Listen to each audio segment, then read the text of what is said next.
कायशा बताइएगा कि हुकूमत की तरफ से एक बार फिर जो है वो बड़े सनतकारों के लिए सुपर टैक्स लगा दिया गया, बढ़ा दिया गया 10%। सबसे पहले तो ये बताएं जिन लोगों को नहीं पता ये सुपर टैक्स क्या भला है। देखिए, ये एक एडिशनल टैक्स है जिसको गवर्नमेंट उन कंपनीज से लेती है जो ज़्यादा प्रॉफिट कमा रहे होते हैं। और अभी गवर्नमेंट ने इस बजट में ये कहा है कि जो 30 करोड़ से ज़्यादा प्रॉफिट कमा रहे होंगे, हम उनसे एक एडिशनल टैक्स लेंगे जिसको सुपर टैक्स का नाम दे दिया गया है। तो देखें, अब जो ये टैक्स है अल्टीमेटली ये पॉकेट से जाएगा, उन पे बर्डन पड़ेगा, इससे महंगाई भी होगी, इससे आम जो आदमी है उसकी ज़िंदगी पे भी फ़र्क पड़ेगा। लेकिन फिर बात वही है, मैं सवाल एक ये करता हूँ कि क्या हमने श्रीलंका बनना है? खुदा न खास्ता। देखें, हमें थोड़ी सी हुकूमत के साथ मुश्किल वक़्त में चलना पड़ेगा, हमें इस हुकूमत का साथ देना पड़ेगा। अब मैं ये नहीं कह रहा कि नून लीग की गवर्नमेंट का साथ देना पड़ेगा, जौन सी भी गवर्नमेंट इस वक्त होती हमें उसका साथ देना पड़ता।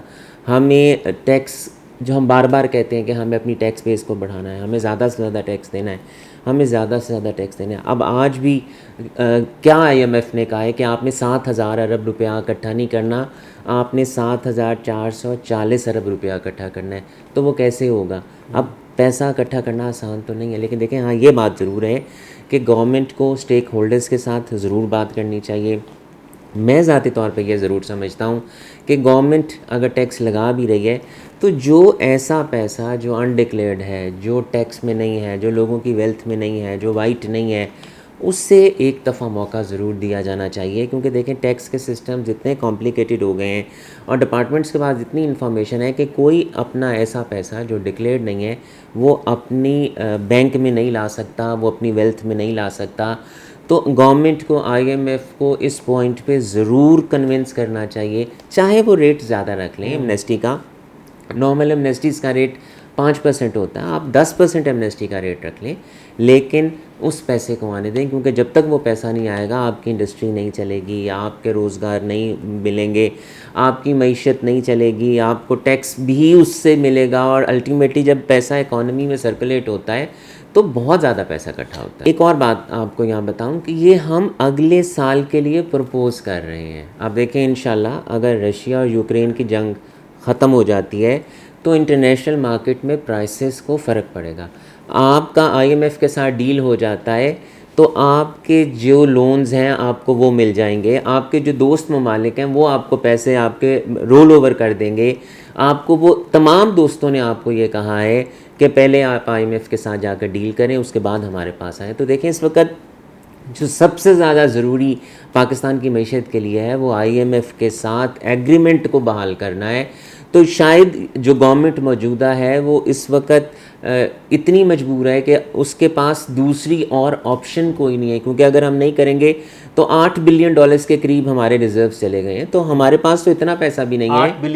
8 बिलियन डॉलर्स के करीब हमारे रिजर्व चले गए। हमारे पास इतने पैसे भी नहीं है कि हम कम से कम आपके पास 3 महीने की इंपोर्ट का कुशन होना चाहिए।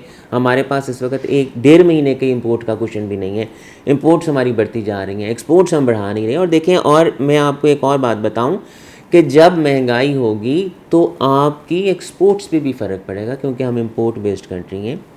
लेकिन हाउएवर मैं बात ये कर रहा था कि अगर हालात बेहतर होते हैं, आपके मुल्क में पैसा आता है, हमारे जो गैर मुल्क, जो हमारे पाकिस्तानी भाई बाहर से पैसा भेज रहे हैं, हमारी इंपोर्ट्स कम हो जाती हैं, हमारा अगर इंटरनेशनल मार्केट में प्राइसेस कम हो जाती हैं तो अल्टीमेटली कीमतों में फ़र्क पड़ेगा। लेकिन इस वक्त हालात ऐसे हैं कि इस वक्त पाकिस्तान की बका का सवाल है, हमें पाकिस्तान को बचाना है, हमारे पास दूसरी ऑप्शन और कोई नहीं है। और मैं आपके प्रोग्राम के तवज्जुह से, देखें, इस वक्त जो बहुत ज़रूरी है, हमारे पॉलिटिकल स्टेबिलिटी का होना बहुत ज़रूरी है। ये तमाम पार्टीज़ को पता है कि हालात क्या हैं, तमाम पार्टीज़ को पता है कि मुल्क के पास पैसे नहीं हैं। तो इस वक्त हमें मुल्क बचाने की तरफ जाना चाहिए, हमें इस तरफ जाना चाहिए कि हम मुल्क के लिए कुछ ना कुछ कर सकें। हमें गवर्नमेंट के लिए या और लोगों के लिए मसाइल खड़े नहीं करने चाहिए। देखते रहिए हमारा चैनल पाक 360, लाइक कीजिए, सब्सक्राइब कीजिए।